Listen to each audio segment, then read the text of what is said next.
Selamat datang di channel Terserah Netizen. Kita akan menyelami kedalaman inovasi yang paling berani dan paling menjanjikan dari abad ini. Di era di mana teknologi berkembang dengan kecepatan cahaya, kita seringkali terpesona oleh inovasi yang tidak hanya mengubah cara kita hidup, tetapi juga bagaimana kita berinteraksi dengan dunia di sekitar kita. Kita telah melihat kemajuan yang luar biasa dalam beberapa dekade terakhir. Namun, ada satu bidang yang menjanjikan transformasi yang lebih mendalam lagi, integrasi antara otak manusia dan mesin. Perangkat antarmuka otak komputer yang dikembangkan oleh tim visioner Elon Musk ini bukan hanya tentang memperbaiki yang rusak atau memperluas kemampuan kita. Ini tentang membuka pintu ke masa depan yang belum pernah kita bayangkan sebelumnya. Hari ini, kita akan membahas bagaimana Neuralink berpotensi mengubah kita menjadi lebih dari sekadar manusia, yaitu menjadi cyborg yang mampu berkomunikasi dengan mesin dengan pikiran kita saja. Mari kita ketahui bersama-sama.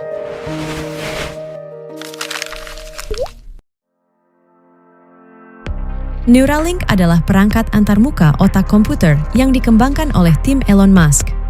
Perangkat ini dirancang untuk diimplan ke dalam otak dengan tujuan untuk mengubah manusia menjadi cyborg, membalikkan disabilitas fisik, menyembuhkan penyakit, dan melindungi planet dari kecerdasan buatan yang jahat. Prosesnya melibatkan pembuatan lubang kecil di tengkorak untuk mengakses korteks cerebral, tempat berlangsungnya kalkulasi tingkat tinggi. Neuralink menargetkan korteks motor, yang mengubah pikiran menjadi tindakan, dengan menghubungkan langsung ke komputer. Untuk mengakses pikiran, Neuralink menggunakan benang logam ultra fleksibel yang lebih tipis dari rambut manusia, namun mampu membawa 16 koneksi elektroda ke dalam jaringan otak.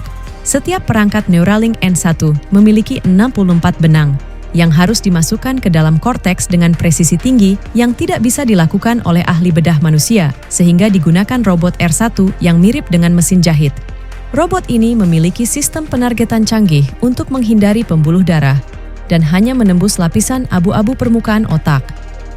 Neuron-neuron yang berjumlah miliaran dan terletak di lapisan korteks luar bertindak sebagai saklar yang memungkinkan sinyal elektrokimia bergerak dari korteks ke batang otak dan kemudian ke seluruh tubuh.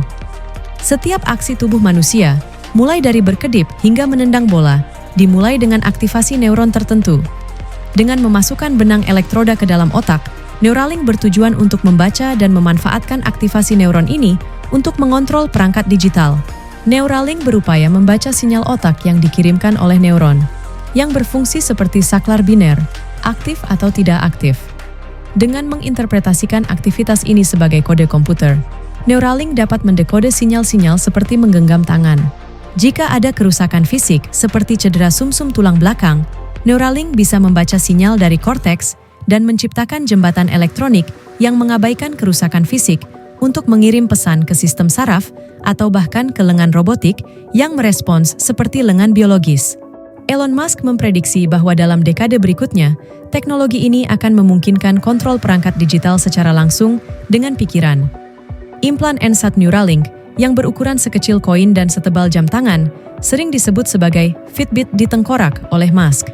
Elektroniknya terlindungi dan berfungsi sebagai penghubung antara benang elektroda dan perangkat eksternal.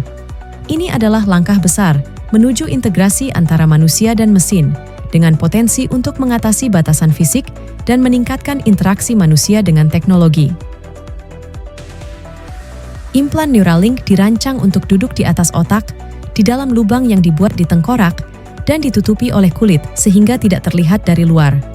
Di dalamnya terdapat baterai lithium-ion, kumparan pengisian nirkabel, pemancar radio Bluetooth, dan mikrochip silikon dengan komputer miniatur. Seperti Fitbit yang mengukur detak jantung, Neuralink mengukur aktivitas neuron dan mengubahnya menjadi sinyal digital yang kemudian dikirimkan secara nirkabel ke perangkat pemrosesan seperti laptop. Pada demonstrasi pada babi yang memiliki implan N1, di mana aktivitas neuron yang terkait dengan sentuhan hidung babi diubah menjadi representasi audio dan visual. Langkah selanjutnya adalah mengubah sinyal neuron menjadi perintah perangkat lunak, seperti yang ditunjukkan pada demonstrasi main pong dengan monyet. Monyet diajarkan bermain video game dengan joystick, dan aktivitas neuron yang terkait dengan gerakan joystick dipelajari oleh Neuralink.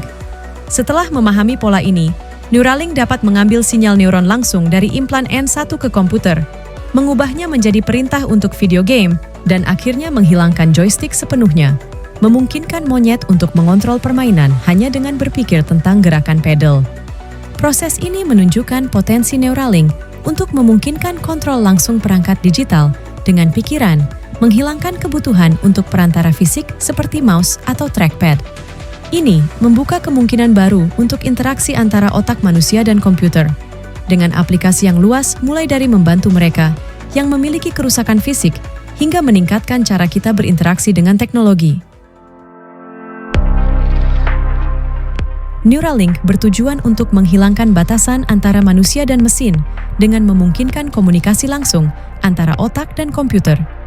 Dalam demonstrasi sederhana, seseorang dengan Neuralink dapat mengirimkan perintah langsung dari otak ke komputer melalui Bluetooth, lebih cepat daripada seseorang yang menggunakan joystick. Pada awalnya, Neuralink akan digunakan untuk tujuan medis, seperti mengembalikan fungsi bagi mereka yang membutuhkannya. Namun, dalam jangka panjang, teknologi ini dapat memberikan kemampuan teknologi yang jauh melampaui individu tanpa implan. Pada tahun 2045, Neuralink mungkin memungkinkan interaksi langsung dengan perangkat yang diaktifkan Bluetooth dan AI, menciptakan lapisan pemrosesan baru di atas perangkat keras biologis kita. Meskipun ini terdengar menakutkan, Neuralink masih dalam tahap awal penelitian manusia, dengan fokus pada keselamatan dan efektivitas jangka panjang implan ini. Terima kasih telah menonton, dan jangan lupa untuk subscribe dan memberikan like jika Anda menikmati video ini. Sampai jumpa di video selanjutnya.